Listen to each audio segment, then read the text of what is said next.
Get ready for a no BS approach to health and fitness. This is NBS Fitness Radio.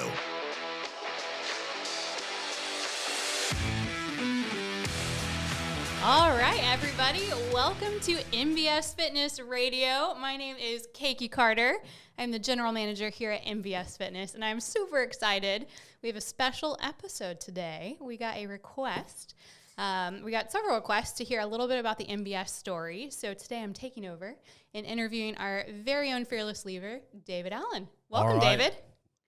Good to be here. It's good to be on this podcast. On the opposite side of the interview now, yes. huh? Yeah. Right on. Well, welcome. Well, so what I wanted to go over today was just hearing a little bit about your story and kind of the journey of NBS. And so to that degree, go ahead and just tell us a little bit about your health and fitness story, kind of how you got started with that. And yeah. All right. Very cool.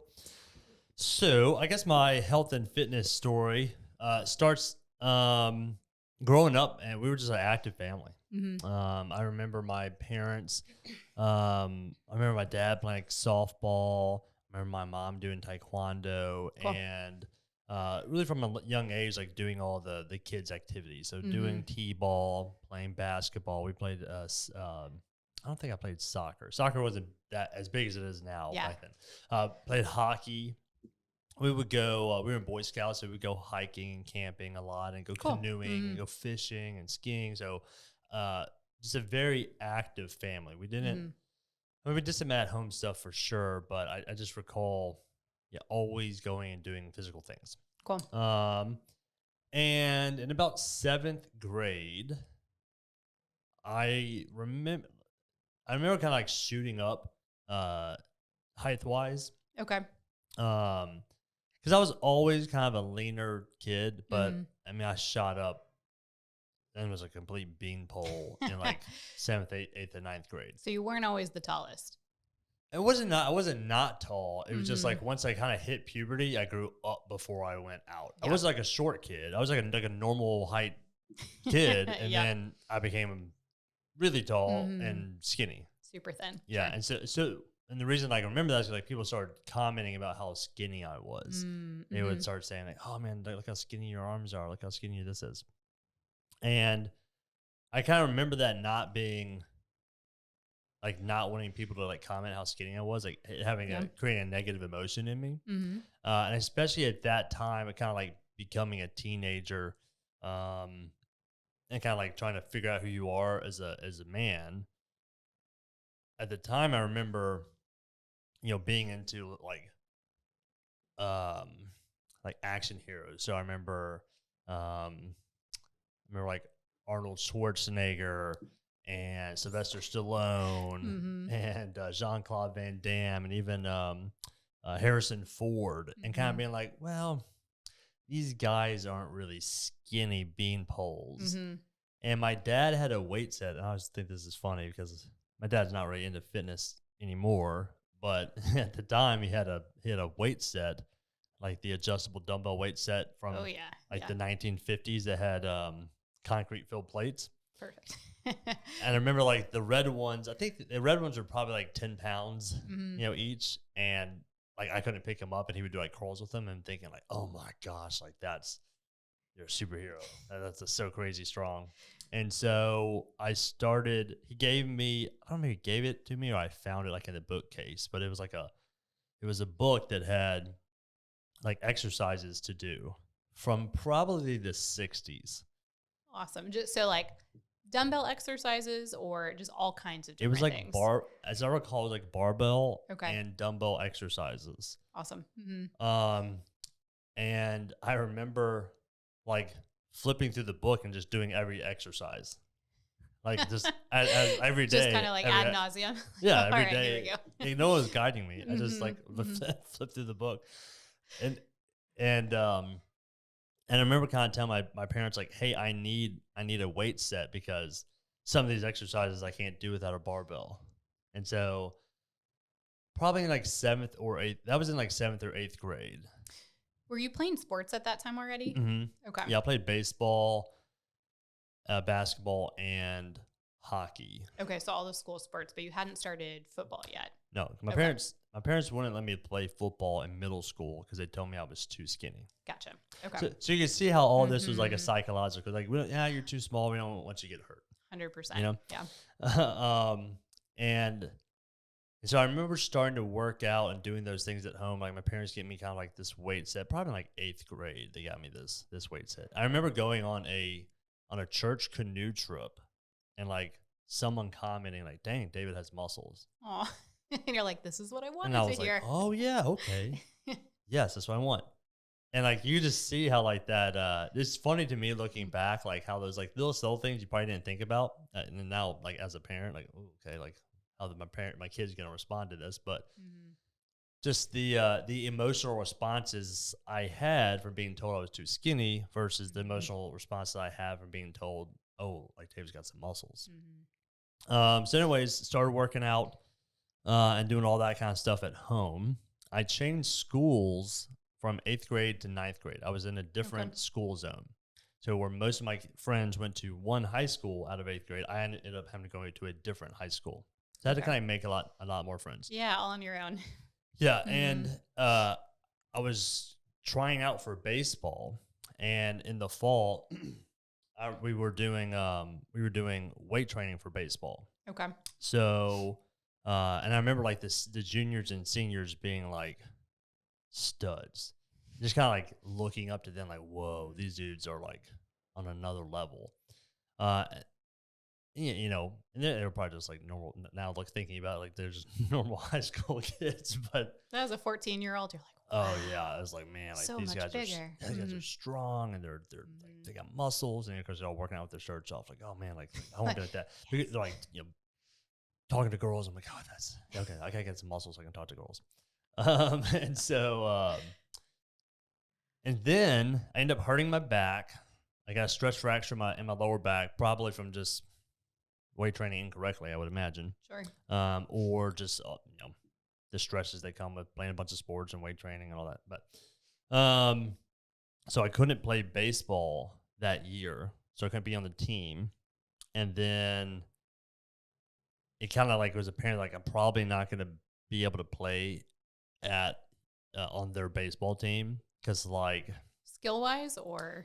yeah, well, it's skill wise for sure. I mean, if I was that good a player, they would let me on. But at the time is also kind of where they had a competitive team in middle school. They kind of like fed into that high school team, as is pretty common.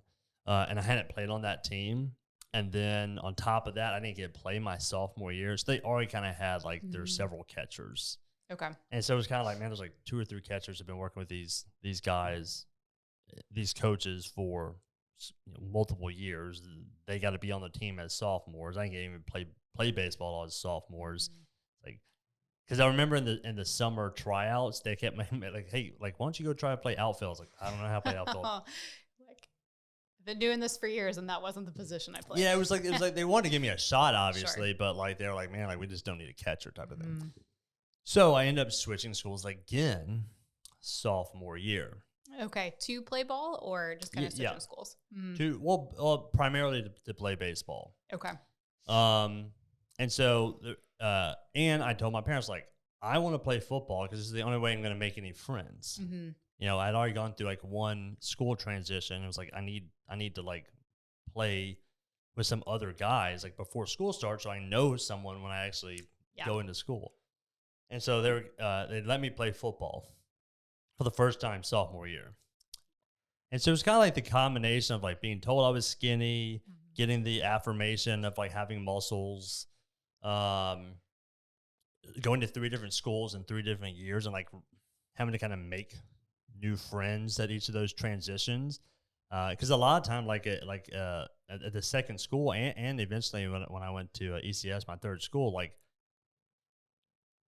I would go and I go to football practice or go to baseball, or whatever it was, band practice, and then I would just go home and lift weights because like I didn't really have anything to do with anyone after school. I didn't have any friends yet, and so I would just go lift weights. And so it's kind of like all those factors kind of just like made me like really love the gym. It's kind of like where I found myself. And again in sophomore year, I remember I remember like coming out of so I would go to football practice, and I'd weightlift for like an hour and a half after football practice until the coaches would kick me out. They would kick me out of the weight room every day, but hey, you gotta go home. And I remember like walking to my car, and there was some other girls in my grade who I knew them, but they didn't like know me. And they were like, "Oh wow, like David, like you've got muscles." And I remember like, "Yes, okay, like this is another, This is it. all right, another affirmation, Yes. and cool." Mm-hmm. And so just like I'm just kind of thinking back on like memories that have like stuck with me along the way, and how it's like kind of like molded me to who I am. And in football, I kept getting bigger. Through weight training, or just kind of naturally as you got older, you were starting to grow, or both and? Combination of all the above. Yeah. I can tell some really funny stories. So I remember like in probably 8th or 9th grade, I started getting to like Flex magazine and bodybuilding. Oh yeah. Okay. And at the time, like I was like, oh, that was kind of my first exposure to supplements. So like in 9th grade, I remember drinking Nitro Tech and Cell Tech, which like were the worst tasting things on the planet and would destroy your stomach. Like they were so bad. So I remember like I don't know why I did. Maybe it was in the instructions, but like I drink the Cell Tech like after, which is creatine. Okay. I drink it like after lunch, and they would like time up perfectly. But I'd have to go to the bathroom right after the next class period or something. It's like whatever that did. So Yeah. so I kind of like got exposed to like supplements and nutrition. Mm-hmm. And so, so I started like really focusing on nutrition in high school. What did that look like to you as a high school student, though? Yeah, so some of it was kind of silly. Again, another funny story. I would have 6 eggs for breakfast, or I had 4 to 6, I can't remember. 4 to 6 eggs for breakfast, 2 packets of oatmeal, a glass of orange juice, and a glass of milk every morning. Oh my Lord. Yeah. And one day I ate it. I went upstairs, just brushed my teeth, and like kind of gagged myself brushing my teeth, and I puked it all up. And into the sink, or just or like wherever. all over? Yeah, no, I think I was like, oh gosh, I puked in the sink or the toilet or whatever. So I was like, crap. All right, I gotta go eat it again. So I went back downstairs, cooked it all back up, killed a dozen eggs and in less than an hour, and ate it again.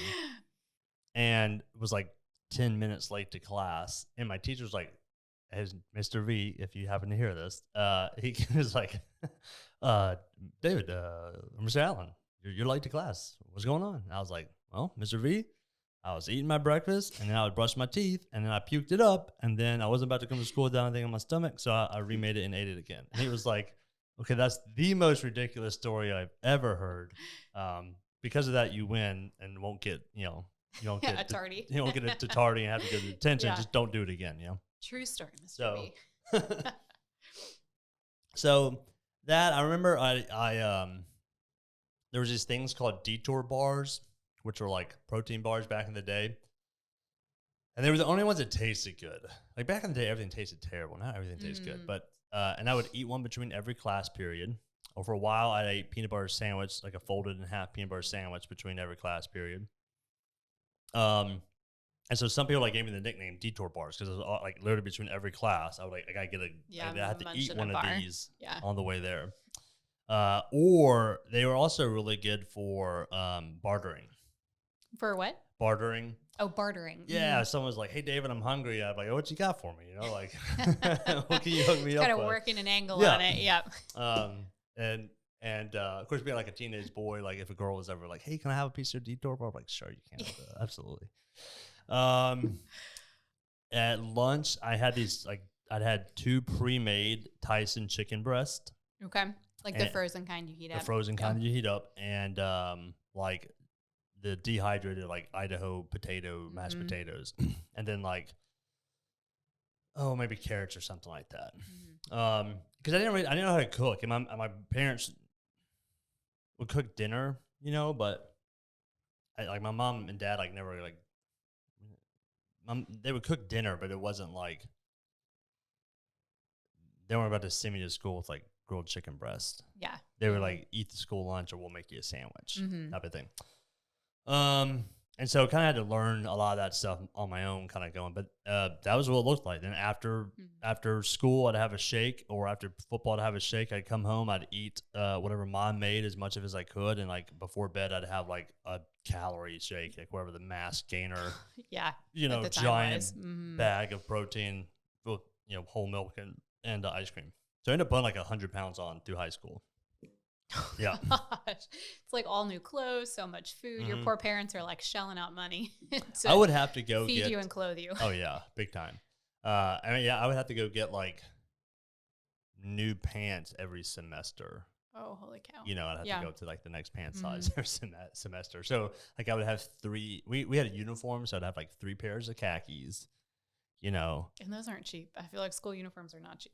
I don't know, pretty cheap. Oh, yeah, we were buying that. Yeah, good job, Matre. Yeah, so we buy. I don't know. Maybe they weren't cheap. I don't know.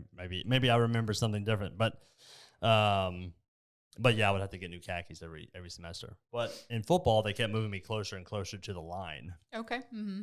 I never played football before either, like just backyard football, and I was like pretty athletic, but. Like I remember the first day of football, they just said, "Hey, what position do you play?" And I was like, "I don't know." And they said, "Well, you look like a free safety and a wide receiver. Go play that." It's like, cool. What do they do? Like, point me in that direction. Yeah. And so like I remember doing the drills, but I remember like in team practice playing free safety, they would say like cover 1, cover 2, and they would tell like. They told me like cover 1, stand here, and cover 2, stand here, and cover 3, stand here. But no one ever explained like the concept of what was going on with the different coverages. So like it was just crazy because like I would make these great plays, and then or I would like completely blow it. Yeah, based on like I think I did it right. Well, because I had no idea. Like I was just like, okay, instinctually, this seems like the thing to do. And then if I guessed right, I can make a great play, or I just completely blow it. So, so I remember that like then I would gain weight. They put me close to the line, and then they put me at linebacker, like we were talking about, outside linebacker, which meant I had to cover people and basically play the run game, which again, like I had no idea. I just like kind of stood there and like just reacted to what was happening. Yeah, instinctually. And I remember one day, like there was a throw into the flats, which is a part of the field that the outside linebacker was supposed to cover, and like I didn't cover it. And I remember getting like yelled at, like, "Dadgummit, David, you just let him." And like I remember finally going like, I don't know what the flats are, coach. Could you show me that? And they were just like, kind of like, what? And I was like, I have no idea what you're talking about.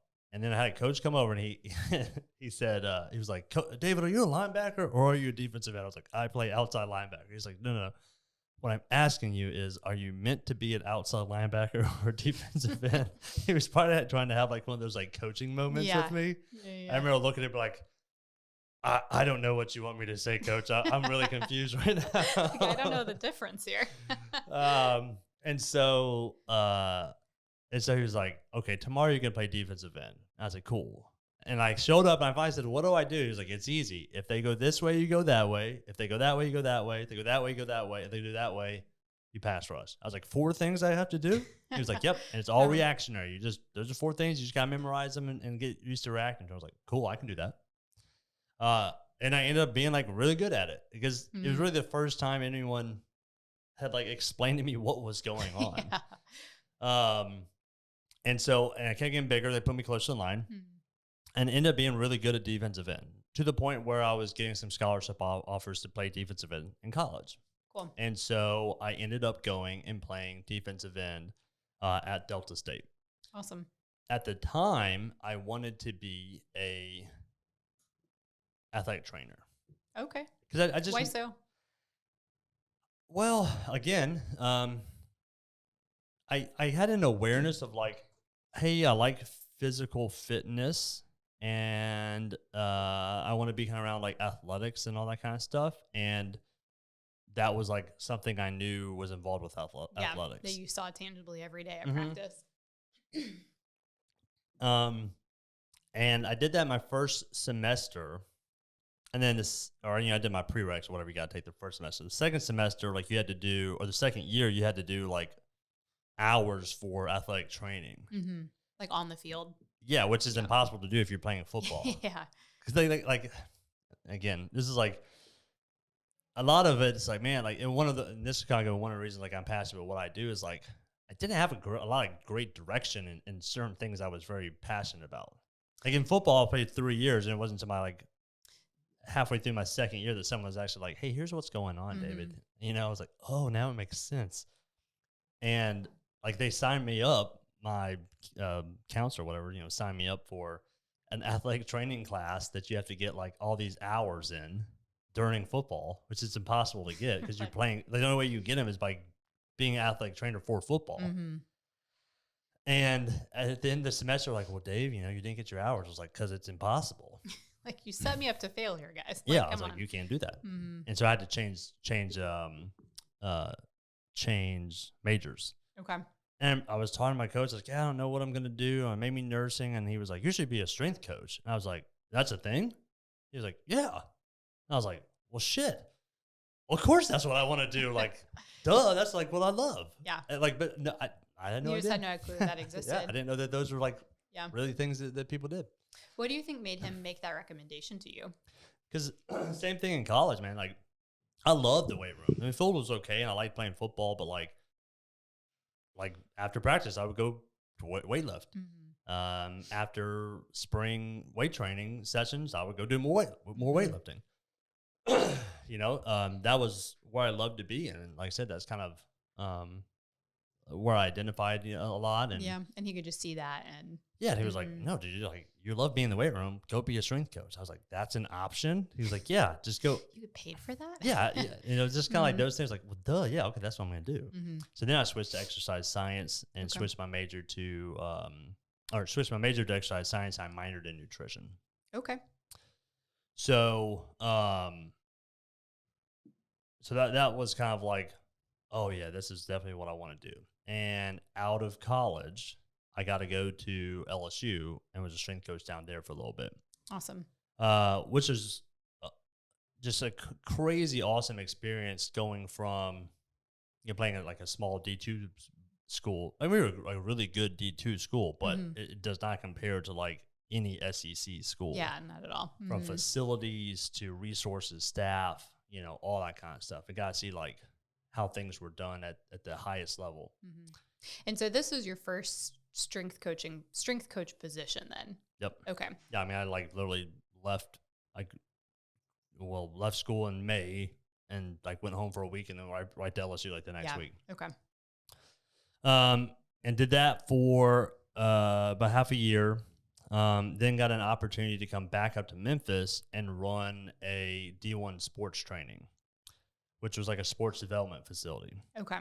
A buddy of mine, like a private company in Memphis. Mm-hmm. Okay. It was a private sports development facility. Cool. And a buddy reached out to me. He was like, "Hey, I got this position. You want to come up and do it?" I said, "Yeah, cool." So I came and did it. I still wanted to go back into college strength and conditioning, but I needed I made to make a living, and I wasn't making one at LSU. And so I did that for a year, and it was okay, but like the guy who had originally hired me like left 2 weeks afterwards, and then it was like, "Hey, David, you're gonna run this facility by yourself." So I was like the only employee at this place, and you're fresh out of college. You're still new to being a strength coach. Still, I had no idea how to run a business. No idea what I was doing, and I remember the head strength coach and like maybe the operations manager from like their corporate office like came down, and just like I just remember it being like they're like, "Okay, well, he's not costing us any money," because I was just getting paid commission, and they're like, "If he does good, cool. If he does bad, who cares?" And they were like, "Okay, good luck. Like, oh, you're gonna stay. Good luck." And it kind of like that was kind of like the way it went.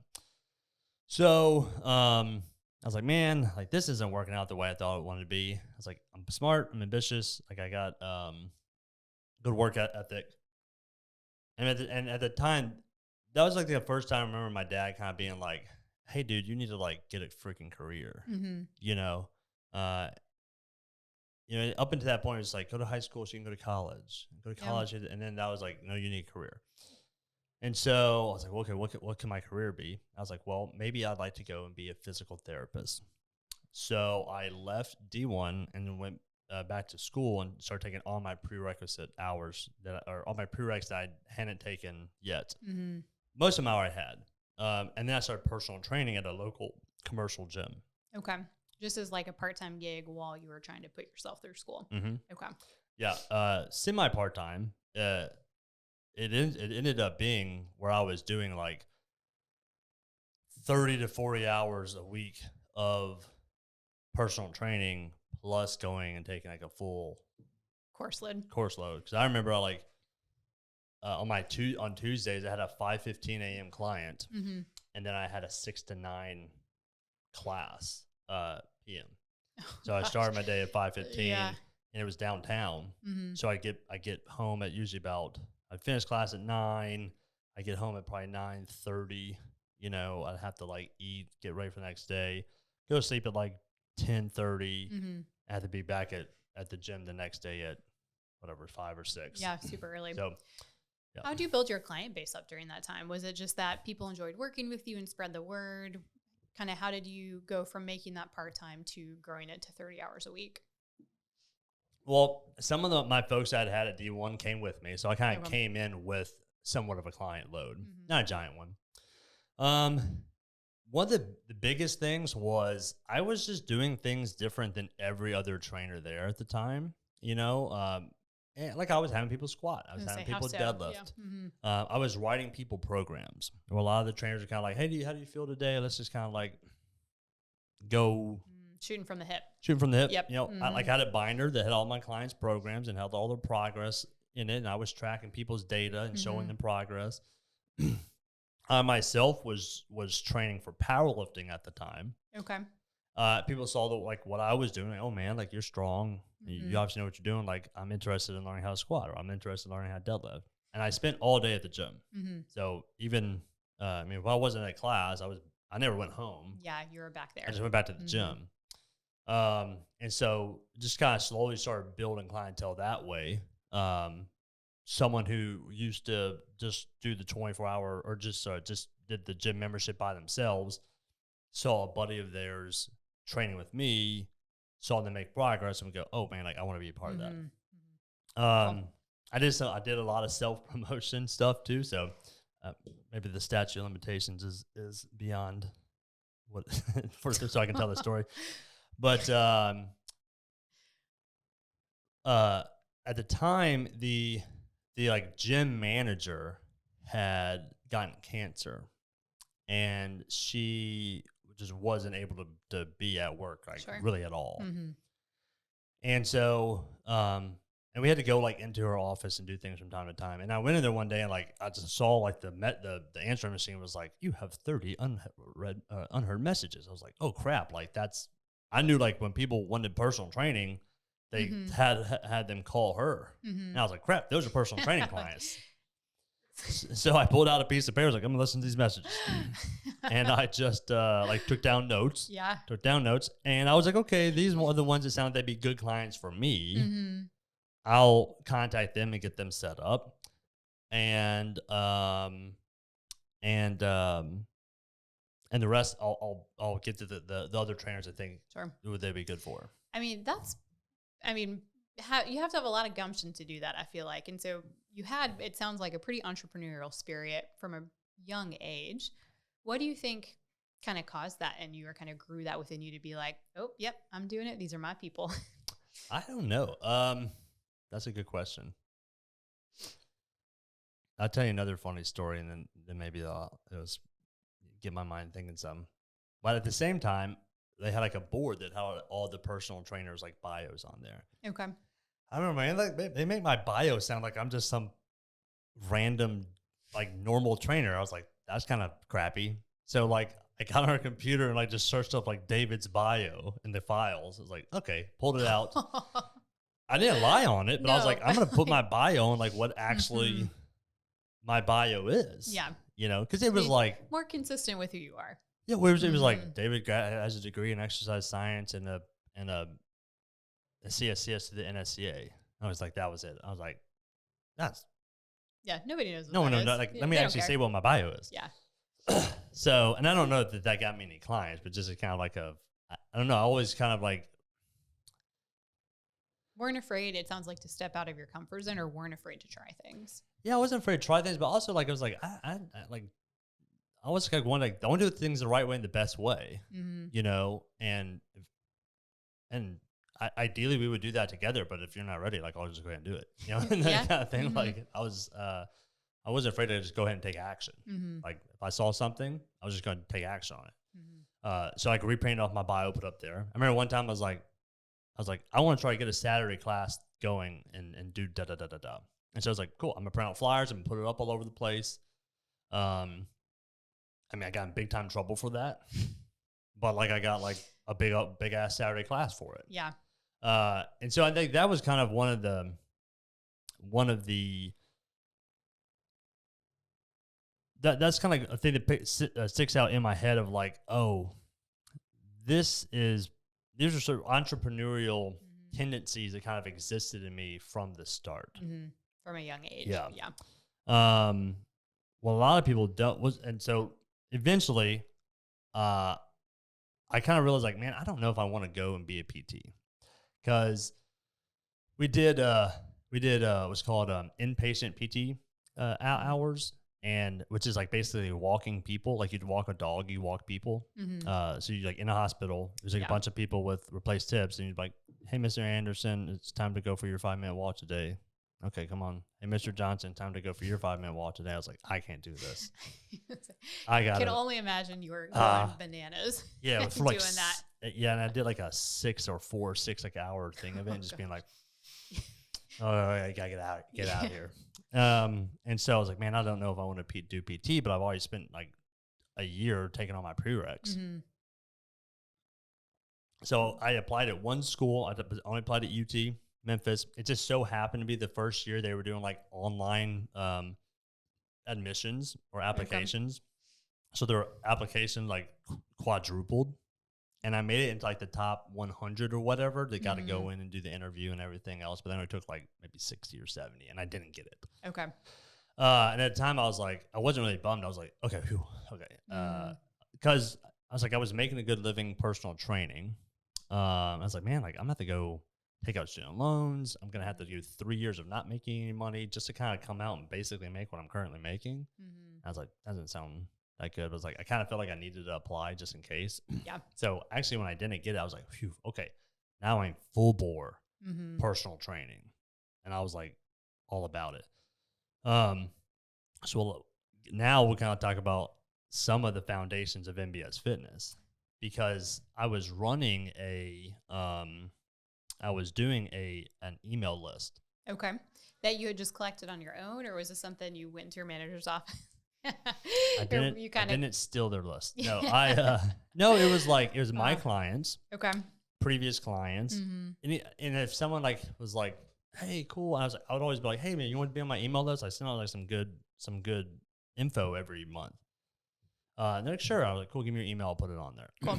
So, and these are just like monthly newsletters you had going out with fitness stuff, nutrition, just whatever you could think of that. It was really just an article that I wrote. Okay, cool. You know, so every month I'd write an artiel and I'd send it to this email list.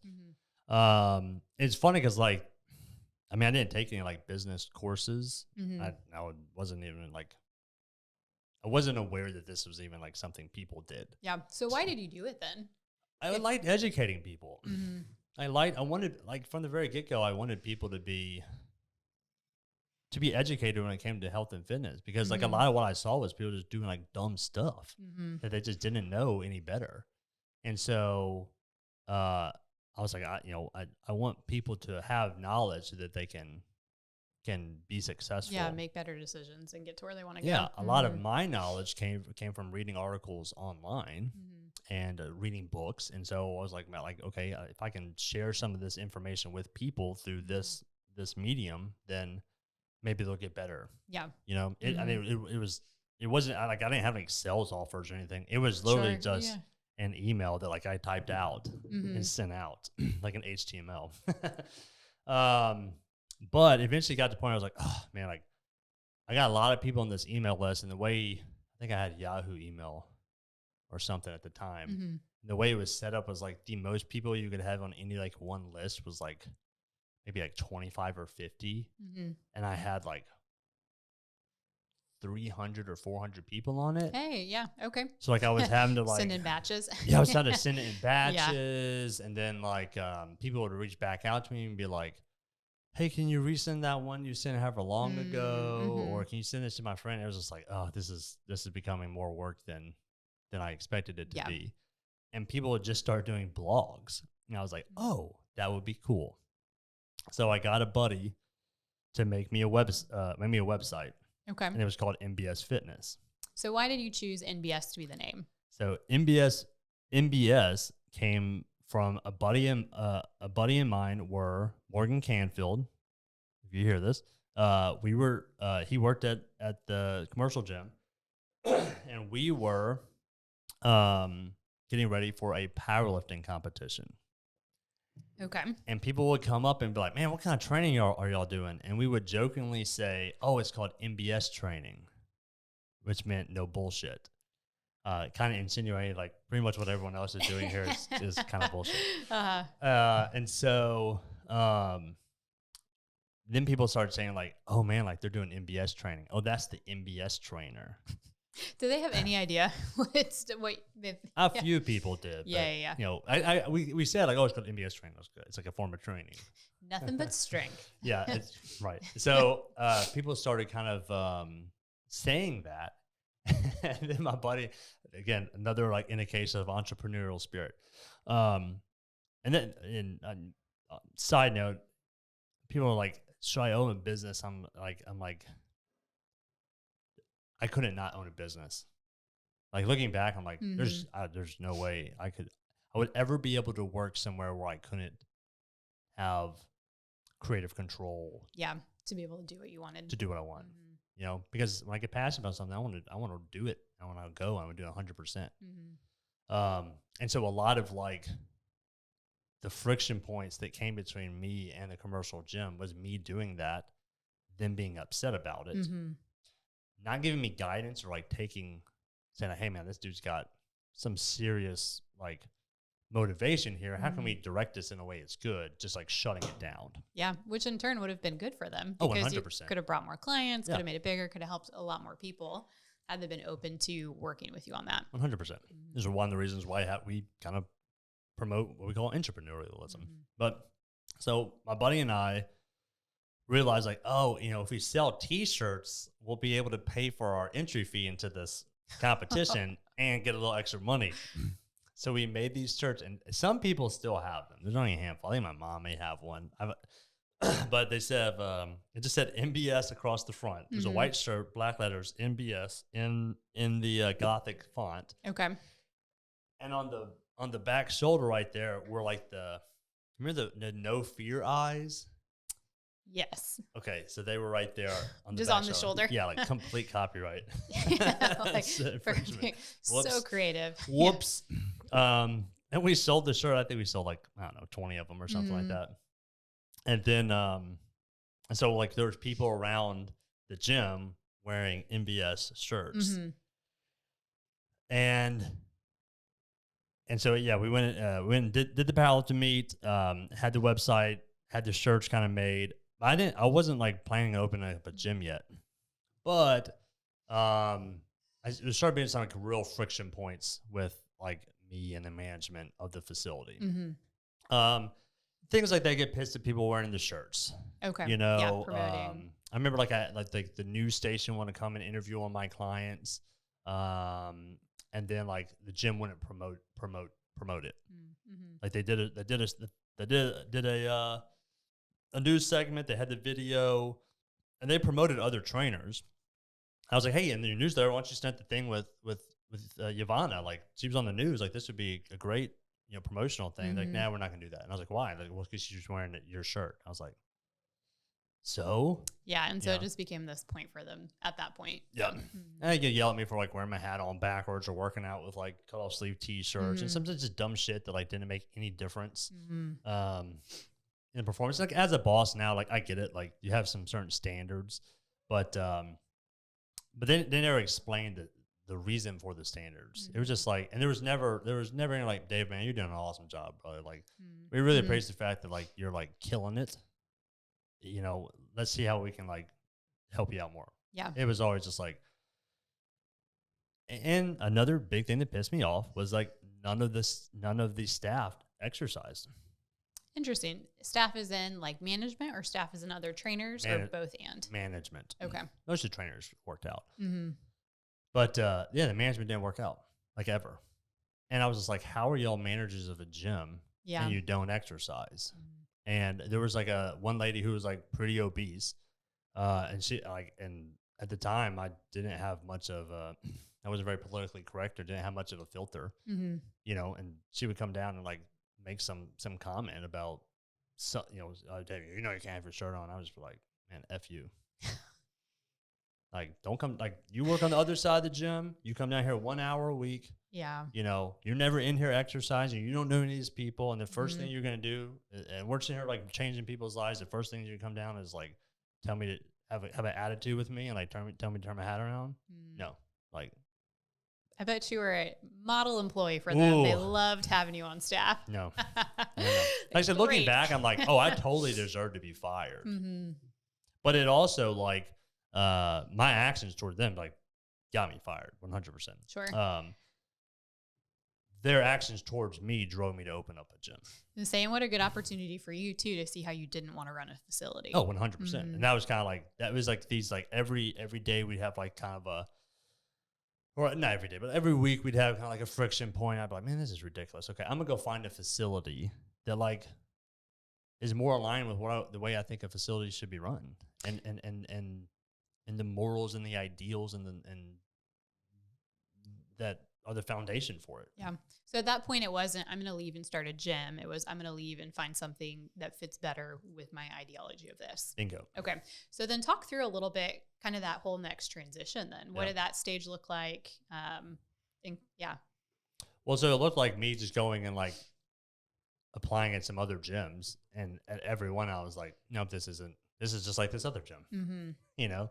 And I honestly don't remember if I had the idea or someone else put the bug in my ear, but at some point I was like, okay, I'm going to open up my own gym.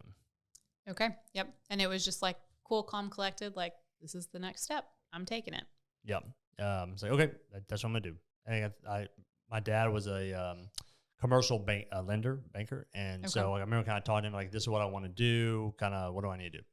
And so he helped me, you know, talk to someone and like learn how to like create a business plan and learn how to find a location and so on and so forth. And funny thing is like the location we found, the guy who owned it went to my other gym and was standing outside the door asking members as they came in about like, hey, do you know David? He's trying to open up a gym. I'm just trying to get a little feeling for him. So like totally blew it for me at the other gym. Yeah, I'm sure their management was not happy there. No. That. Oh, like, no. They like called me into their office and were like, hey, we're canceling your contract. You have 1 week. You're the problem child. And I the was whole like, facility. I remember asking why. They're like, because you're opening up your own gym. I was like, okay, that's fair enough. And I asked, good point. Okay, well, what about my clients? Like, and they said, you know, we'll offer them a refund if they want to stay with you. Okay. And so, yeah, so they weren't opposed to your clients leaving to go with you. They probably didn't like the idea, but Sure. you can't prevent it. Yeah. You know, and like 95% of my clients went with me. And I think that goes to show like the importance of establishing a relationship and being a guide for people through their health and fitness. The reality is fitness is a commodity. The idea of just access to a gym is not what helps people get better. And it's not good for business either. Because if fitness is just a commodity, you're just going to go to the cheapest, newest, flashiest, easiest, whatever thing it is. But what fitness really is self-transformation. And most of us need a guide to transform ourselves. You can't, if you had the ability within yourself to do it, you would have already done it. Like the reason you haven't done it is because you haven't been guided through it. And that applies for everybody. I need a guide in my own personal fitness, right? So establishing those relationships and setting myself up as a guide, like, was why people were like, wherever you go, I'll go. Like, wherever you're the leader, we're ready to follow. Yeah. So that was like, let's say on a Monday, they had to give like a bunch of refunds like Monday and Tuesday. They called me in Tuesday. We're like Tuesday morning, we're like, get your stuff out like today. I was like, what happened to my week? And they were like, you don't get a week. You're out today. Like, crap. We lost half our revenue for the month. So I had like a good amount of my equipment was there and was like your personal equipment. Yes. Okay. And it was like used by members of the gym. So like I brought chains to the gym for the first time. I brought bands to the gym. Cool. I brought bumper plates and like hex bars and specialty bars. Like I like kettlebells. Like I had bought it and brought it to the gym and left it in the gym. And just from powerlifting and your training with that is kind of how you started that collection of stuff? Yep. Okay. Tires, sleds, all that kind of stuff. Because I was like, I need this stuff to train my clients. I'll buy it, and train my clients with it. And so they kicked me out, as they should have. And I ended up taking all my stuff to my parents' neighbor's backyard. So Javi. Thank you, Javi. Thank you, Javi. Who's kind of comes full circle. Now she works out at our gym. Javi let us work out like in her backyard for like a month. Cool. Now this is like in June in Memphis, so it was like 100 degrees. Yeah, miserable for everyone. It was terrible. Like I lost like 25 pounds that month. I was outside sweating all day long. I had a cooler full of like Gatorades and waters that I would just give out to the clients like every day. Poor Doug had to go to the hospital one day because he got dehydrated. And yet he still trains with you. Trains with me. 10 years later. And so then because I had signed the lease and they were building it out, but like it wasn't ready yet. Okay, and so that's why you're at Hobbies. And so then I went to another facility for probably like a month as well. Trained out there because I was like, I just can't do it outside anymore. So I went to someone had introduced me to. I was like, can I train here for a month? And he was like, yeah. So trained at his gym for a month. Opened up my gym, and that was in 2011. So like September 2011 was the first time we opened up at all. And it was primarily just the first month was just me personal training people. Okay. And then the second month we opened it up for like 24-hour access. It wasn't 24 hours at the time. At that point when you opened it, was that kind of the ultimate goal, or was it, I just want to be a personal trainer. I just want to run a personal training facility. And that's why you started like that? Or was the long-term goal always, okay, we're going to start here and I'm going to then open up access that people can buy memberships? No, I always want to have, give the opportunity to have memberships. Okay. A lot of it was just like, I wanted to like surround myself with people who were serious about training. Yeah. Who enjoyed it as well. Yeah. So, now, I always kind of make the joke that like, when I opened up my gym, one of the reasons I opened up my gym and one of the reasons I was probably been successful was when I did it, I was young, dumb, and broke. So like, had no idea what I was doing. Had nothing to lose. Yeah. Didn't know any better. Didn't know any better. Yeah. I was 25 and I had some guidance. I'm not gonna lie. Like early on, I had people like I could go to and ask questions, but like I didn't have the framework for owning a business that I do now. Yeah. Like a lot of it was just like off the cuff, learning on the run, problem solving along the way. So what were people in your life telling you then at that point when you were like, hey, yep, I'm 25, I'm opening this place by my own and I'm just figuring it out as I go? Like what were your parents saying, your friends saying, people in your life being like, this is a smart decision, this is terrible, yeah, hey, good luck? Thank God. Most of them were like, awesome, do it. Cool. I don't, maybe some people did tell me that's dumb and don't do it, and I was just like young and arrogant and didn't listen. But I don't recall, like I don't have any recollection of it. I don't have any memory of anyone going like, "Ooh, that's dangerous." Like knowing what I know now, I'm like, shit. Like if I don't know if I would have opened it knowing everything I own now, or knowing everything I know now. But now knowing what I know now, I'm like, there's no way. I don't think I would have ever felt fulfilled in my life had I not taken that action. So I can't imagine myself doing anything else. So yeah, but no one discouraged me. I thought people only encouraged me. That's awesome. Yeah. My dad gave me a loan. I mean, Oh, I okay. mean, he gave To me start it. yeah. Sure. It wasn't a gift. I mean, he gave me a loan. Maybe to sign a loan document. I Sure. had to pay him back with interest, all that kind of stuff. But you know, he at least believed in me enough to like make an investment in Yeah. me. That's huge. I mean, Yeah, because big a lot time. of times, I mean, a lot of parents wouldn't have had that same belief Yeah. or that same support. Well, and then a lot of people don't have that ability. You know, I probably could have gotten a like a business loan from a bank, but my dad just was like, "Hey, like, I know it would be easier for you if you do it through me, and I can have a little more flexibility if you get in a bad spot." Sure. You know, so that was a nice thing about having my dad do it. Now, it's also a good thing that he like didn't just give me the money and say good luck, that you don't have to pay me back. It was also good that he didn't just give me the money and say pay me back. You know When you can. or Yeah. equal. I mean, he gave me a personal loan with all the attachments that come with a normal loan. So I had to learn to operate, you know, like a business in order to do that kind of stuff. Yeah. So, or to pay him back. Yeah, for sure. Well, yeah, that's great. Okay, so you opened up for memberships then. Kind of what happened from there with the gym? So you're training clients, you open up for memberships, you're still training powerlifting. You're wanting to attract more people who train similarly to you or have kind of similar ideology of health and fitness. Yeah. Kind of what happened next in those early years? It's okay. That's a long time frame. We just grew. I think, you know, I didn't do any advertising that worked. I mean, it doesn't advertise even know if it worked. Okay. But it just grew from word of mouth. Okay. Just being a place that, like, again, I was in a commercial gym and I was like, this sucks. This is not the way fitness is supposed to be done. I don't want to be here, you know? And a lot of people felt the same way. They just recognized, like, man, like the way commercial gyms do their stuff is just not effective. They don't really support people who are serious about fitness. They support people who are dabbling. Yeah. And don't want to make don't support them in long-term progress and long-term success. Yeah, for sure. Their goal is to get them to sign in and then never show up again. And I was like, that's ridiculous.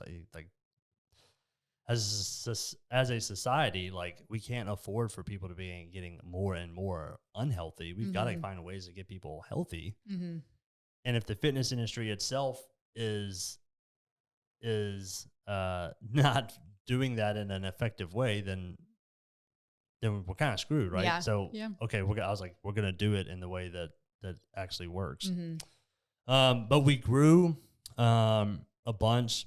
A lot of what we did business wise was completely stupid. I mean, just were you still just like figuring it out as you went? Like, yes, I feel like this sounds like a good idea. Oh, as a consumer, I would like to see this. Yeah, of all the skills that come with, or all the necessary skills that come with, like, operating an effective business, I think the only one I had was energy. And probably leadership. And vision. Vision and voice. I think people looked up to me and wanted me to lead them and liked what I had to say, and I wasn't afraid to say it. Yeah. You know, part of NBS was like, I was like, we're not gonna BS you. We're gonna tell you the truth. Yeah. And so that was attractive to people. We had a lot of referrals. Dude, you gotta go check out this gym. Oh, bro, you gotta go check out this gym. Like, we're the only place in Memphis that was doing things the way that we were doing it. You know, in the gym kind of sphere, you have like the big box commercial gyms. There's gonna be like your Lifetimes, your LA Fitnesses that have basketball courts, pools, you know, everything. You've got like your small box gyms, like your ATCs, your 24-hour access ones are just kind of like basic stuff, super cheap. You had CrossFit gyms at the time. You had some personal training studios, but you didn't have anything like what we were doing. Sure. They encompass kind of all of that and address the lifestyle part of it. Right.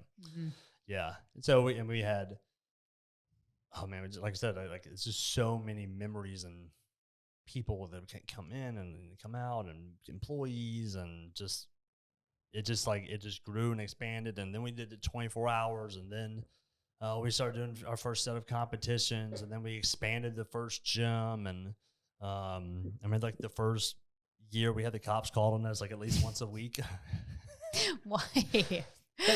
And this is a crazy thing. It was so in the building we were in, it was split down the middle with the wall. Okay. And the property management company was on one side and we were on the other.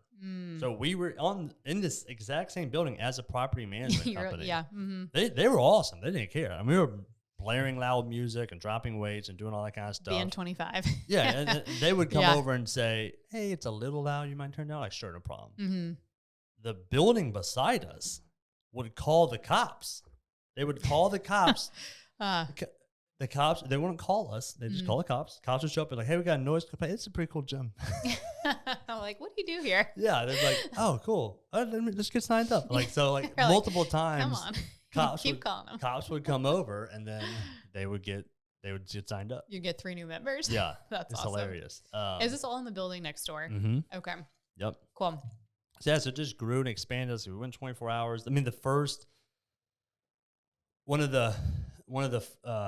my memories is like that first 3 months. We were open 8 a.m. No, 6 a.m. till 8 p.m. Monday through Friday, and then like maybe 8 to 4 Saturday and 12 to 4 Sunday or something like that. It was 86 hours a week. I just remember that. Okay. And I worked every single one of them. Oh, God bless. Yeah. Yeah. So, yeah, you were just opening the gym in the morning, closing it up at night, training clients in the middle. Yeah. Just always there. Yeah, a little the grind story that people like to hear. You know, it's funny because like, as a business owner, you're always being looked at like the snapshot of where you are currently. You know, and some people do know the whole story. No one knows the full story, and no one experienced the full story. And that's one of the things, like as an entrepreneur and other business owners, like I can only have these conversations or I can only have the emotional and mental connection with someone who owns a business. Like even my wife, though she like has an understanding, she doesn't know. And so she can't, you just can't know until you've done it yourself. Yeah. And so you put in the hours and do the grind and yeah. But that first 3 hours, I worked 86 hours a week, every single week. Opened the gym at 6, closed it at 8. What made that worth it to you? I was just passionate, like to the ultimate degree. Yeah. And it was hard. I mean, don't get me wrong, but like one of the things that made it doable was I was single and wasn't married and having kids. Sure. So I mean that obviously makes like it a lot easier. Factor number one. But also that's also probably a bad thing because I shouldn't have been doing that. I should have figured out a way to like level up and get that done. It honestly allowed me to be a little bit of a, I'm trying to think of the right word. It allowed me to be lazy when it comes to working smarter. Because I was like, I'm willing to work hard. Yep. Which is cool, but that doesn't account for much if you're not also willing to work smart, and especially not in the world of business. No, and it's hard to expand on that because you can only do so much. Right, 100%. But I worked 86 hours a week for 3 months straight. I didn't take a paycheck for the first 3 months. I was living off of savings. I remember like I canceled the internet at my house. I like wouldn't turn my heat on. I wouldn't turn my AC on, but I would turn my AC at like 80 or like 85. Sure. Or, whatever, like just enough. Like naked with the fan blasting. Like, okay, I think I can probably sleep like this. If I take a cold shower before bed, I can go to sleep. And not that I was like, I mean, I was bootstrapping it a bit, but I was just scared to death because like from the very get-go, everyone was just like, oh yeah, like most businesses fail in the first 3 months. I was like, oh crap, like I got to do everything possible to save as much money as I can these first 3 months. So like every dime the business made, like just stayed in the business account. Okay, cool. Like, and was eating, like college meathead food. So I was, tuna, white rice. Yeah, just the cheapest stuff you could get. Basic, white like bagels. Super easy. Yeah, super easy stuff. And then after 3 months, I remember like I traded someone like a membership to like close the gym down like a couple nights a week. Okay. So Yeah. you hired Hired my your first first employees staffer. were like, I can't remember if I had other trainers there or not. I don't think I started in the first 3 months, but like soon there, like I had some other trainers Mm-hmm. and was was like trading out membership for closing the gym down. And it was like 6 to 8. If you just Okay. close the gym down so I can like get some 2 sleep. hours. Yeah, like that'd be awesome. Yeah. That- Yep. awesome. Okay. So you're in the other gym, starting to kind of figure out like, here I can work it to not work every single hour of the day and kill myself. Yep. How did you get to being in this building and kind of the next chapter of the journey for MBS? Yeah, so we just kept growing. I kept learning as a business owner and growing, and I think one of the I don't know if it's skill set I developed, born with. I'm not sure, but I've always felt like I've been pretty good at problem solving and enjoyed it. And it may just be that like when you are the business owner, like the problem it ends up with you, so you're gonna have to solve it at some point, right? But I just, like I said, I just kept kind of growing and learning and, okay, well, this is actually a better way of doing this. Okay, this is actually a better way of doing this. Just kind of growing and doing all that stuff. And so, the business grew in all areas. It grew in clientele. I remember the first time we got to 100 members and being like, oh my gosh, this is milestone. crazy. We have 100 members. Oh my goodness. I remember, we grew staff. So we had more staff coming on. We had more trainers. We had managers and front desk staff, kind of like now kind of filling a lot of the roles that I was once done solo. And we just grew. I said in maturity as a company. And so one day I went out back and I just saw that this building had a for sale sign on it, and I knew the property owner also owned this building. I was like, man, y'all selling that building? And they were like, yes. I was like, and I always thought, man, that would be such a cool gym because it's got 2 giant bay doors in the front and the back. And I just remember like that would be so cool. You'd have like the giant glass in the front, so you'd have all this natural light coming in. You have the bay door in the back that you can open up.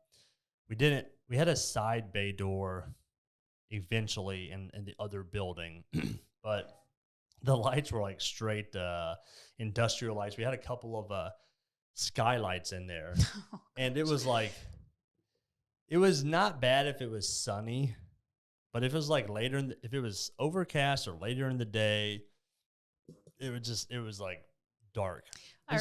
Some people were like, oh, I love it. It's a dungeon feel. It's like, that's cool, but like I'm in here all day, every day, and like some light would be nice, So members who have been here since the beginning, like have told me before, like back in the dungeon days of the dungeon gym. Yeah, it definitely had the dungeon feel because it was just like dark and damp and like it was not well lit. And I remember that was like one of the things I was like, make this thing bright. Yeah, put all the brightest, as many lights as it'll fit, and make it bright. Give me sanity. And the colors in the other gym were black, red, and gray.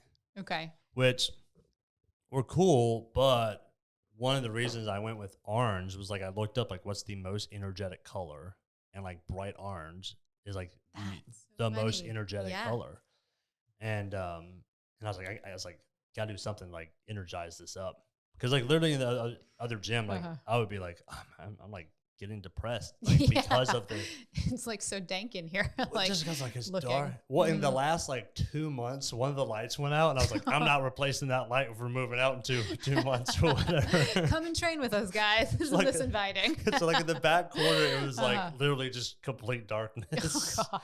Like whatever outside light was there was like what lit it up. So that was pretty funny. You send clients who act up or don't do their squats right. Some people love it. Like, I love it in the dark. I was like, you can't even see what the weight plates say. So, but yeah, so he was like, yeah, we're selling it. I said, okay, well, if you let me out of my contract, I'll buy it.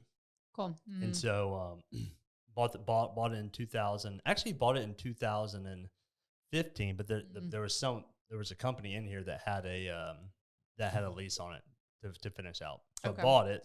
They finished out their lease. Then we moved in here in May of 2016. Cool. Okay. And then so at that point, you were still 24-hour, still doing personal training. Kind of what was the state of the business at that point? So just doing those things. Did you have any other foresight into what you wanted to do? Or was it we're happy doing this and we're just growing, so we've got a bigger space now? We were doing 24 hours. We were doing personal training. We were doing custom programming and nutrition. I think at the time we had a chiropractor who would do some stuff on Saturdays. We had a massage therapist who would do some, like, she would just like set up her massage table like in the gym. Cool. You know, and work on and people. work on people. Yeah. And so we built actually these 2 rooms to like house the massage therapist and the chiropractor. Cool. So I knew like that was one of the things I wanted to do. But yeah, I think that and we were doing competitions. I don't think we didn't have any group trainings. At one point we had like a boot camp thing that we did for a little bit. That kind of died out. So we didn't have any group training at that time. But we moved in here, and yeah, it was more kind of just like, okay, like we're leveling up, like not that we're becoming more commercial, but it was just like we're becoming more professional. Sure. You know what I mean? From like bartering, like if you close for 2 hours, I'll give you a free membership. Yeah, like that. Figuring out how to have staff, how to learning how to just run a business the way like businesses actually have to operate to like be successful. Yeah, and provide a good, solid experience across the board for people. Yeah, one thing that I tell other business owners, like, hey, martyrdom's not a good business strategy. Yeah. You know, your clients may love it, but they're probably not going to like it when your business goes under. Yeah. So just learning learning proper ways to like price things, to pay employees, to structure different aspects of your offerings and everything. Just all kind of things that really kind of come in here. We just kind of started leveling up and learning. And one thing, so funny story, or next kind of big NBS moment was Angie of Wolf River CrossFit reached out to me and said, hey, I'm thinking about renting out your old space, and was just kind of curious about what you thought of the owner and the management group and all that kind of stuff. And I remember being like, I don't know if I want like another gym opening up right beside my gym. Now, she was CrossFit. She was CrossFit. I was like, I don't know if that's a good idea. And we had also kind of had the idea of opening up, eventually doing CrossFit, because we wanted to support kind of like all the iron sports, and CrossFit was one of the ones like we hadn't been really supporting at all. Yeah, and you're still powerlifting then at this point. Yeah, so I powerlifted for about 10 years in total. I did 2 bodybuilding competitions in between there, and then before I powerlifted, I did like a brief stint in powerlifting. I did some powerlifting, I did bodybuilding, I did strongman, I did Olympic weightlifting, and I did an endurance race. Then I stuck with powerlifting for about 10 years. Okay. And then I did one bodybuilding show like in the middle of that. Yeah, I was still powerlifting at the time. And then so Angie called me up, and I was like, why don't we talk? So went and talked to her, and you know, she was dealing with a lot of the struggles that come with being a business owner. Yeah. And she was trying to figure out like how to kind of grow her business. And I was like, it's probably better if we combine forces versus be separate forces right beside each other. Sure.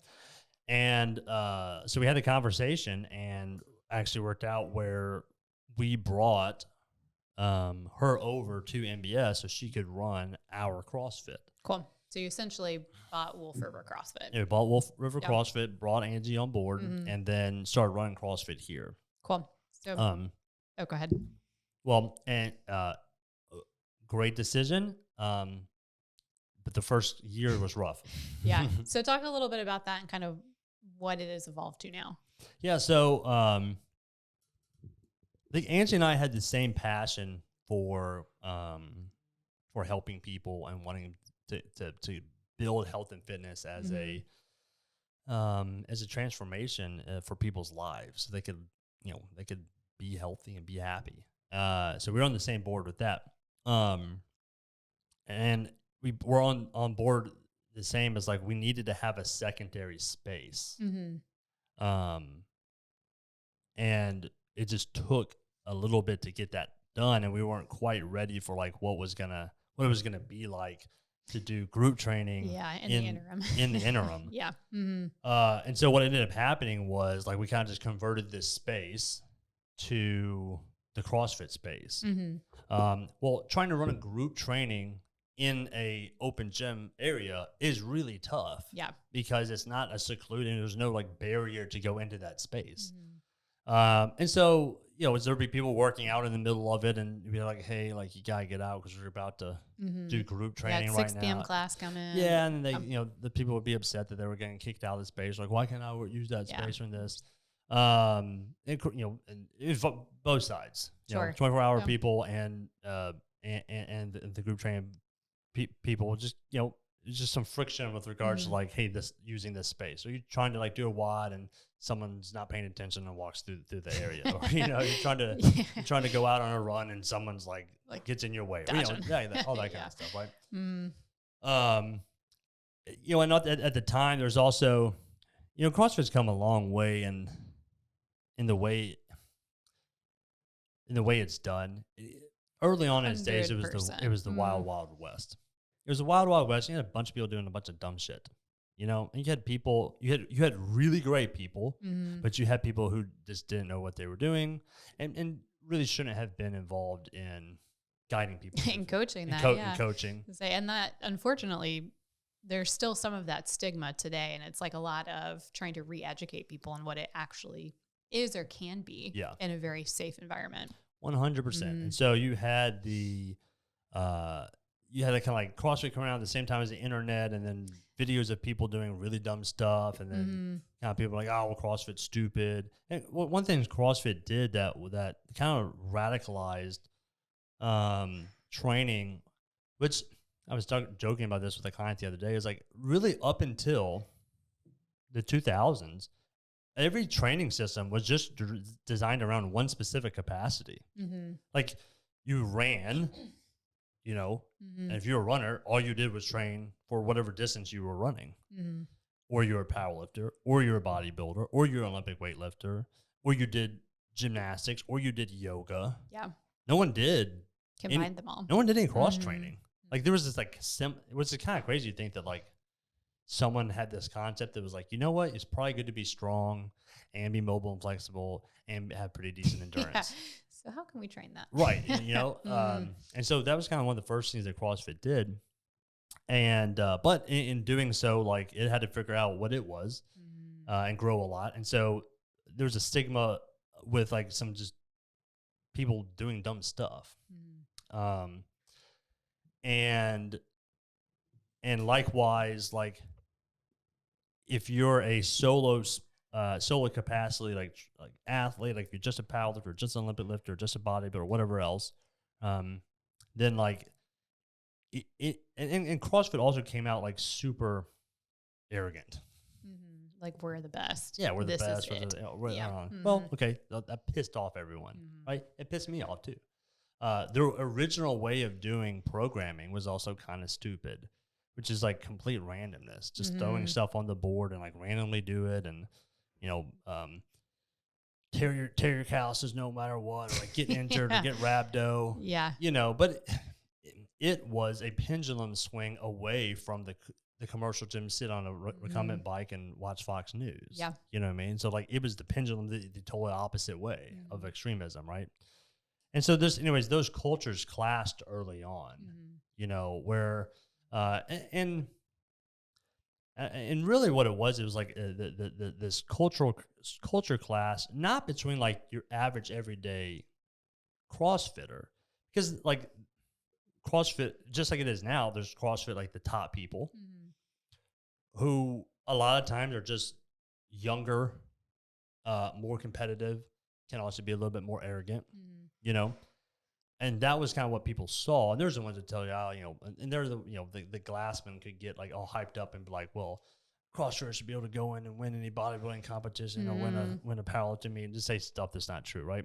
But you also had your CrossFitters who were just people looking to be fit and healthy and not necessarily trying to compete on any level, you know. And they're just like, oh man, like, this is awesome. Like I'm pushing myself. I'm doing hard things I never thought I could or would do.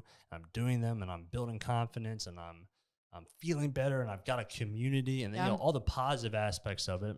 So there was a bit of a culture clash on the early end with some of the more competitive strength sports athletes, kind of like looking down on some of the some of the CrossFitters, and some of the CrossFitters kind of being like, the ones are so stupid, they're screaming and they're deadlifting and da da da da, all that kind of stuff. At the time, I was powerlifting. So like I was seeing, and I had originally started off like with the CrossFit's kind of stupid mentality. Okay. But as CrossFit developed and I matured, I kind of saw the benefits of it, and decided, hey, like this is something that actually fits in line with what we're trying to do as a business. Side story, if we don't have time for this, you have to share. Will you please tell the story of you getting your level 1, doing the workout as a power lifter? Yeah, so I was like, in order to open up a CrossFit gym, you have to get your level 1, which is their like certification program. So I went to do my level 1. I was like 285, like the biggest I'd ever been powerlifting, like just huge, big dude, and with no conditioning whatsoever. And the workout we did was 21, 15, 9 thrusters and burpees over bar, and like. And the workout was 95 pounds. And like being a powerlifter, I was like, well, I mean, 95 pounds is kind of light. I think I can do 130. And they were like, just pick whatever weight you think you can do. So you put more weight on the bar? I put 135 on the bar. And just for reference, in case you don't know, a thruster is where you do a front squat, stand it up into a push press. Yes. Yeah. I had not been exposed to any CrossFit, so I had no idea how to pace yourself, strategize, or pace myself for that workout. So I did 21 unbroken thrusters. Oh gosh. Maybe it wasn't even, I think it was just burpees. I don't even think it was burpees over bar. And then started doing my burpees. And I think I got through like the first 15 of the burpees, was like, oh shit. This is not okay. This is not okay. I'm going to die. And then I finished out my burpees. And then there was like, of course, the set of 15 that like, I just sucked it. I should do 5, and I put the bar down like 5. And so, like everybody in the class finishes like a good 5 to 6, 7 minutes before like I finish. And I'm just like sucking air, like plopping on the ground, like dragging myself up, plopping on the ground, dragging myself up. And then of course the coach is like, all right. They're all trying to cheer you on, I'm sure. Like, come on, David. Like he wasn't even trying to cheer me on. He was just giving me complete hell. It was just like I can't remember what he was saying, but I remember like laughing and also being like, this sucks. Everyone's sitting looking at me. Like, humbling. So yeah, died in my first level 1. So all of us kind of coming around. You got your level 1, brought CrossFit in, and then ultimately though built the building in the back. Yeah, that was kind of the game plan the whole time. So we knew like, hey, we need to have a separate building to do our group training in, and so it took longer than we thought it was going to take. Sure. So 2018, January 2018, we went through September of 2016. Through the end of that, and then all of 2017. Then started building the building at the fall of 2017. Because the idea was like, originally I think we were trying to like, hey, in 6 months can we make this happen? Ended up like taking a year to like get everything in place to start making it happen. And then started making it happen in like September, October, and then it was ready by January. Cool. Okay. So 2018 built the second building and started doing group training out of that. Cool. Yeah. And so at that point, then you had 24-hour in this front building, personal training, custom programming, still doing nutrition coaching, and now the addition of CrossFit kind of in its own separate space. Bingo. Yep. So then at that point with the business, kind of what was your vision for what NBS had then evolved into and where you wanted to see it go? Well, it's hard for me to remember exactly what my vision for it at that time was, but I wanted to be a comprehensive place for people to be able to reach all their goals. I wanted it to be a place where people could explore fitness over their lives, and with the recognition that in my own life, I kind of realized like, man, I'm gonna have to take a step back from like this competitive powerlifting for a bit. My body was really beat up. So yeah, what was the onus for that for you? My body was realize just that. getting like really beat up. Like my knee, I couldn't ever squat 'cause my knee was killing me. I had torn my rotator cuff and my labrums. The bench press was hard. Did you guys have kids at that point? We were trying to have kids. I had time to come off testosterone. And so it was just kind of like all these things together. I got into my heaviest weight and felt terrible. I was like, man, I feel like, which was a real big shock to me because I've been an athlete my whole life. And I just remember trying to go upstairs or trying to get up off the ground or whatever thing. I was just like, I'm just fat. Like I'm not, I justify it. I'm like, I'm a big, strong guy, but like, I'm just kind of fat. Like I'm not an athlete anymore. I was like, crap. I think I was like probably 30, 2015, I was 30. Yeah. So you old. Yeah. So I was like, man, like I'm, or whatever it was, 8 years ago, 10 years ago, I was like, I was pretty daggum athletic, and now I just feel like a fat guy. So, anyways, I recognized in myself, was like, I'm gonna have to step back from like this competitive powerlifting for a little bit, but fitness has always been part of my life and something I'm super passionate about, and I want to be fit again. I want to be an athlete again. Like I took this competitive powerlifting to the place where it was gonna go at the time, and I just needed to shift. Yeah.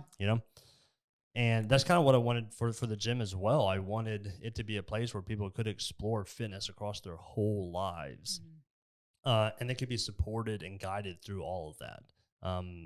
I've always had people in my life who've been involved and guided me. I've always had coaches, whether it be in football or for powerlifting or for bodybuilding or nutrition, whatever it's been. I've had people. I've always been surrounded by a community of people to help me get better. Yeah, to get you to where you want to go. Yeah, and so, at the time, my vision was like, how can we help more people?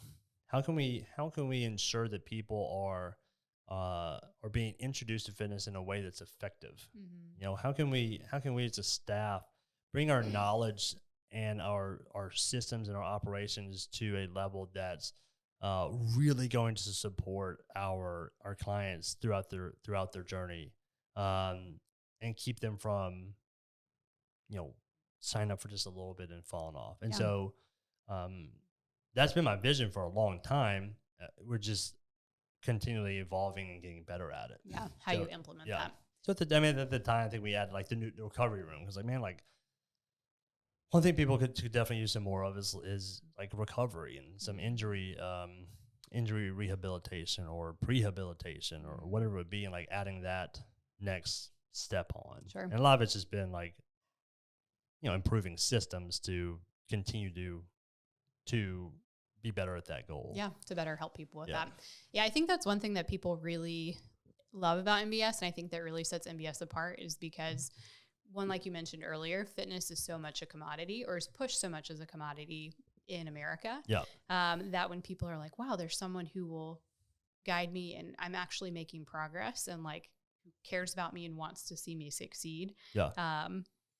Really then motivates them to be like, okay, good. This is what I need to continue to make these healthy choices to better myself, for myself, but also for all of the people around me too. Yeah, 100%. Over the course of their lifetime. So often we're like, we need to lose 30 pounds in 10 days, 30 days or whatever, which is good to have those goals. But also I think a lot of times people miss the long-term aspect of in 20 years, I still want to be healthy. Yeah. And this, one of the benefits of being in this industry is we get to see it all. Like we get to see what happens to that person who comes in and is just looking to lose 30 pounds in 6 weeks or whatever it is.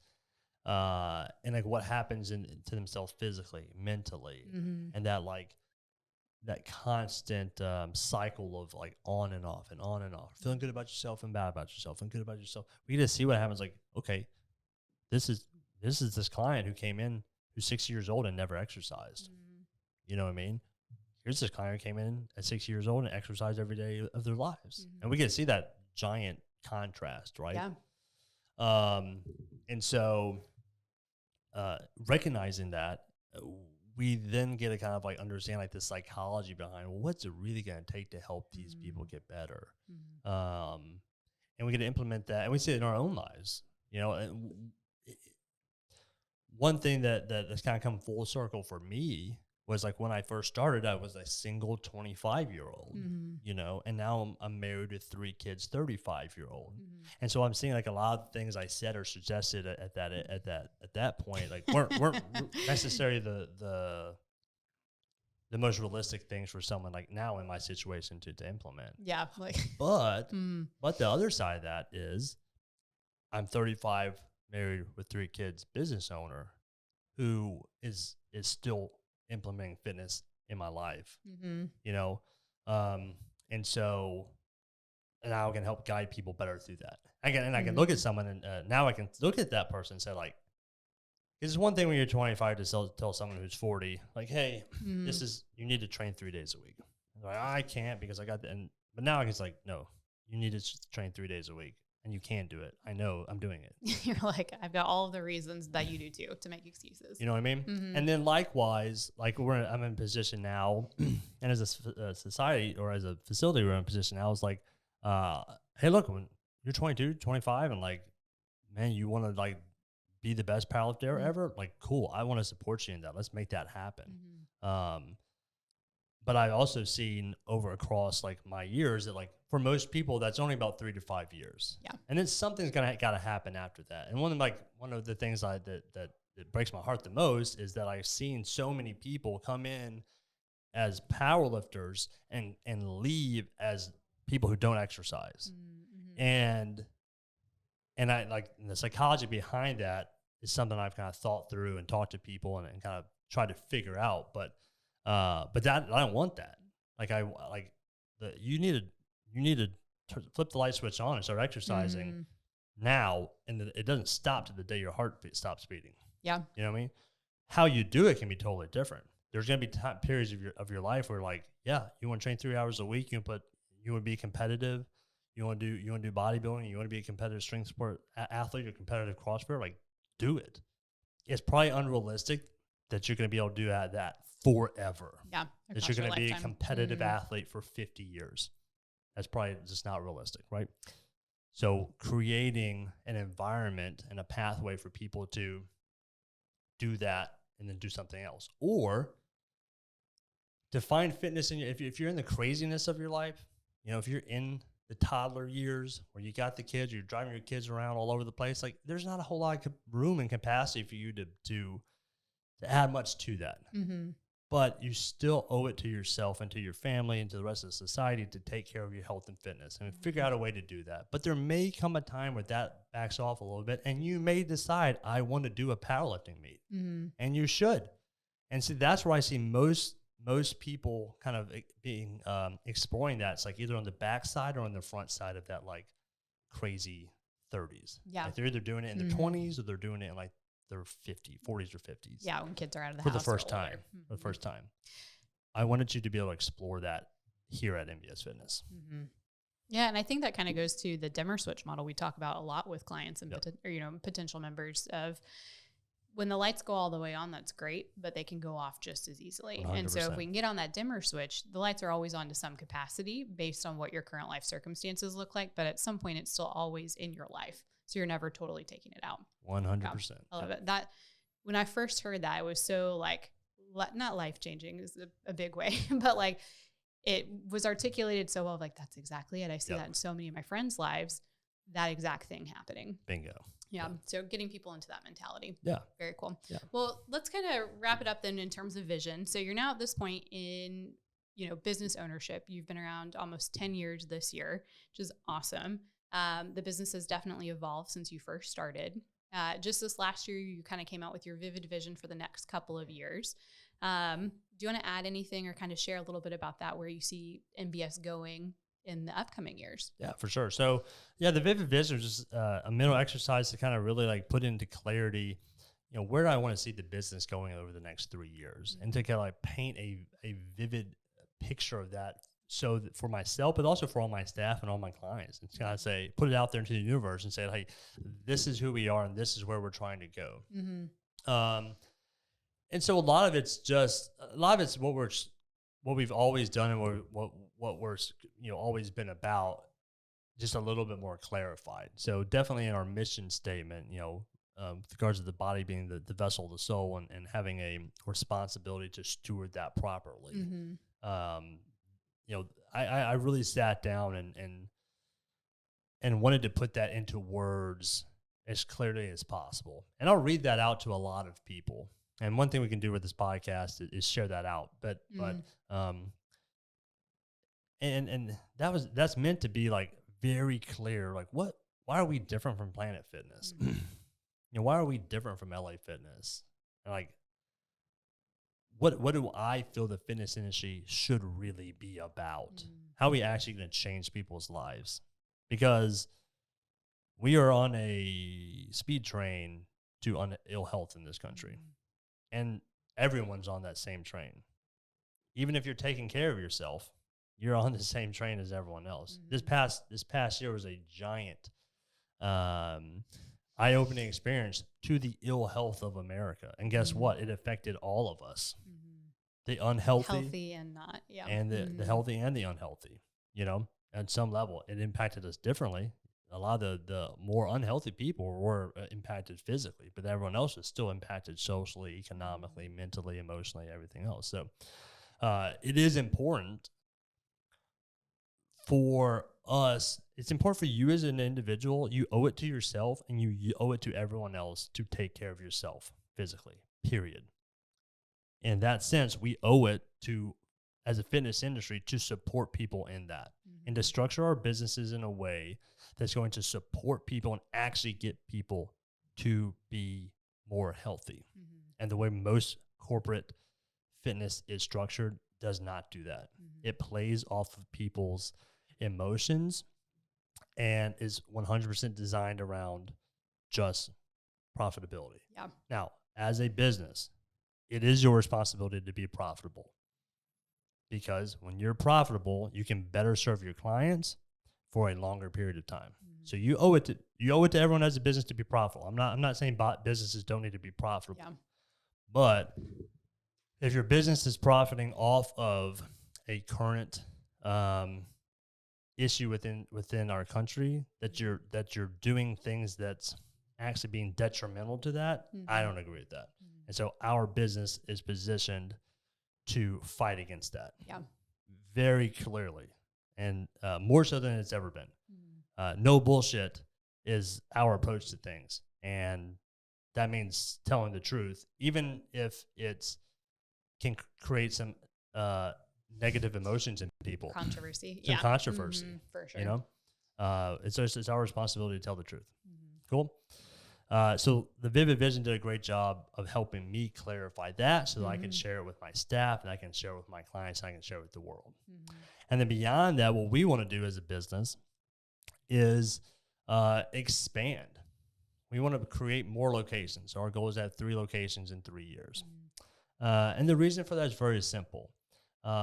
Because we have crazy, amazing impacts on people's health and fitness. We get to see people transform their lives every single day.